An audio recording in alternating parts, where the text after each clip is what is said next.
আমার মনে হচ্ছে আমি তোমার সাথে সত্যজিৎ রায়ের মতো কথা বলছি। একদম। মহিলা গঠিতভাবে আমাকে মানে তোমার সাথে বন্ধুত্ব রেখেছিলাম বা এতদিন ধরে বন্ধুত্ব রেখেছি তাতে দাঁত চেপে যে গাছ ফল দেয় সেই গাছে ঢিল পড়ে, আর যে গাছ ফল দেয় না আহ, সেই গাছে হয়তো ঢিল ঢিল পড়ে না।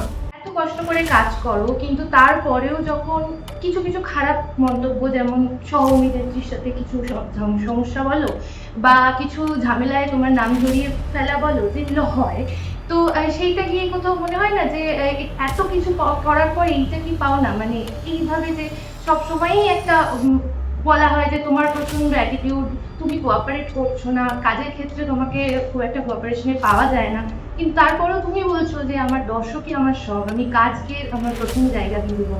তো সেটা কোথাও গিয়ে মনে হয় না যে এইটার পর তো এইটা পাওনা হওয়ার কথা?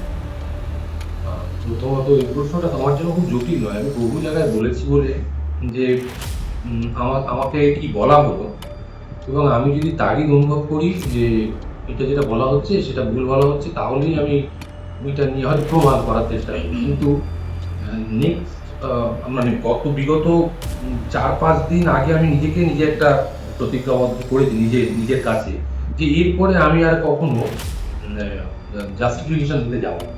কি কি ভাবছে, কি কি করছে, অনেক দিয়ে ফেলেছে। মহিলা গঠিত ভাবে আমাকে মানে তুই আর কি কাদা ছোড়ার চেষ্টা হ্যাঁ করা হ্যাঁ, হয়েছে, সেটা আমি বলবো। প্রডিউসারের থেকে টাকা নিয়ে কাজ করিনি, কাদা ছোড়ার চেষ্টা করা হয়েছে, কোনোটাই কোনো কিছু লাভ হয়নি।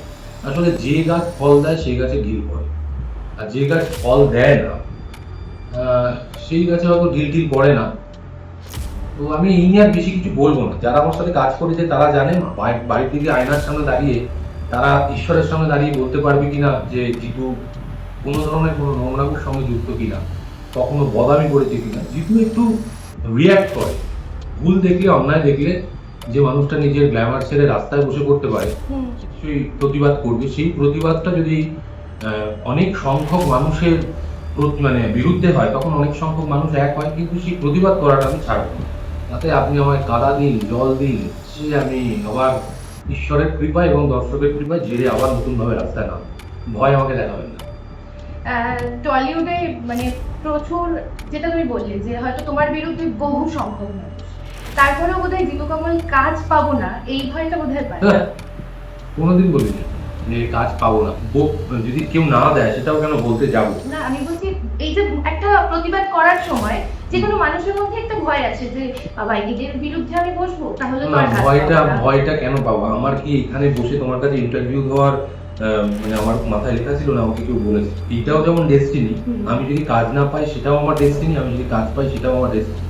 আমার কপাল আমার থেকে কেউ ছিনিয়ে দিতে পারবে না।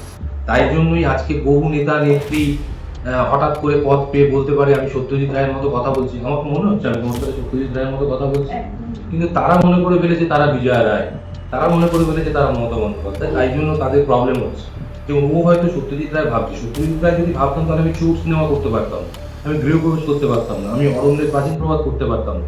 ওই চরিত্র ভেঙে ভেঙে ভেঙে ভেঙে আমাকে বেরোতে হচ্ছে। তাই যে বলার বলবে। আমি এটাও বলেছি যে আর্টিস্ট তুমি দাঁড় করাও, আগেনস্টে আমার আর্টিস্ট দাঁড়াতে পারে, তারা ভয় পায় বলে। আমার মনে হয় না টেকনিশিয়ান যারা খেটে খাওয়া মানুষ, প্রত্যেক দিন সৎ পথে খেটে খাচ্ছে, সেই মানুষগুলো আমাকে দাঁড়াতে পারবে। তাহলে হয়তো কথাও এরকম উঠতে পারে যে আর্টিস্ট খেটে খাচ্ছে না, সৎ পথে চলছে না। সেটা আপনারা নিজেরা জিজ্ঞেস করুন আয়নার সামনে দাঁড়িয়ে, কজন সৎ পথে চলছে না, কজন চলছে না। নবনীতা দিকে তোমরা আমরা দেখেছিলাম তোমার কাছে, এবং প্রাক্তন হিসেবে এই যে বন্ধুত্ব রাখাটা, সেটা বোধহয় তোমরা কি কোথাও নজির রাখছো যে আমি প্রাক্তন মানেই যেটা হয় যে না মুখ দেখবো না, এই ব্যাপারটা যেটা থাকে, কিন্তু সেই ক্ষেত্রে তোমাদের মধ্যে বন্ধুত্বটা এখনো রয়ে গেছে, সেটা তো একটা নজির হিসেবেই থাকছে। দেখুন, এখন আমি ইন্ডিভিজুয়াল, আমি আমার দিক থেকে বলতে পারি, আমার দিক থেকে বন্ধুত্বের নজির হিসেবেই থাকবে। আমি বন্ধুকে বন্ধু মানি। এবার কোনোদিন যদি অতিক্রম হয় কোনো মানুষের প্রভোকেশনে, কোনো মানুষের ভয়ে, যদি এই মানুষটাই আমার বিরুদ্ধাচারণ করে, তাই বলে কি আমি তার বন্ধুত্ব আমি রাখবো না? নিশ্চয়ই রাখবো। আমাকে বুঝতে হবে ওই মানুষটা কিন্তু কোনো কারণে বলছে, মানে এমন নয় ও এটা বলবে যে তাদের দাঁত চেপে লড়াই করে আমি তোমার সাথে বন্ধুত্ব রেখেছিলাম বা এতদিন ধরে বন্ধুত্ব রেখেছি তাদের দাঁত চেপে, এরকমটা ও বলবে না। এটা আমার বিশ্বাস আছে। তবে হ্যাঁ, আমার মনে হয় যে কারোর সঙ্গে সংসার বিচ্ছেদ মানেই সবকিছু নষ্ট হয়ে যাওয়া নয়। তার তার জন্য মানে ভগবানের কাছে আশীর্বাদ আমিও চাই, ও নিশ্চয়ই চায়। হ্যাঁ, বনাবনি হয়নি, দূরে থাকে। একসাথে থেকে ঝামেলা করার থেকে দূরে থেকে বন্ধুত্ব রাখা অনেক বেশি সুযোগ। আর চোর আসছে যেটা বলছিলাম শুরুতেই, এবং প্রাসঙ্গিকতার ক্ষেত্রে যদি বলি যে এই সময়ে দাঁড়িয়ে এই গল্পটা তুমি চয়েস করেছো মানে নিশ্চয়ই খুব প্রাসঙ্গিক বলেই সেটা তোমাকে দেখা যাবে। তো সেই প্রাসঙ্গিকতাটা নিয়ে বলো। প্রাসঙ্গিকতা নিয়ে ডিরেক্টর বলবে, রাইটার বলবে। আমি চয়েস করেছি এর মধ্যে সমাজের যে যে অংশে চুরি হয়েছে সেই অংশগুলোর মধ্যে তার বিরুদ্ধাচরণ করতে এই ছেলেটাকে দেখা যাবে।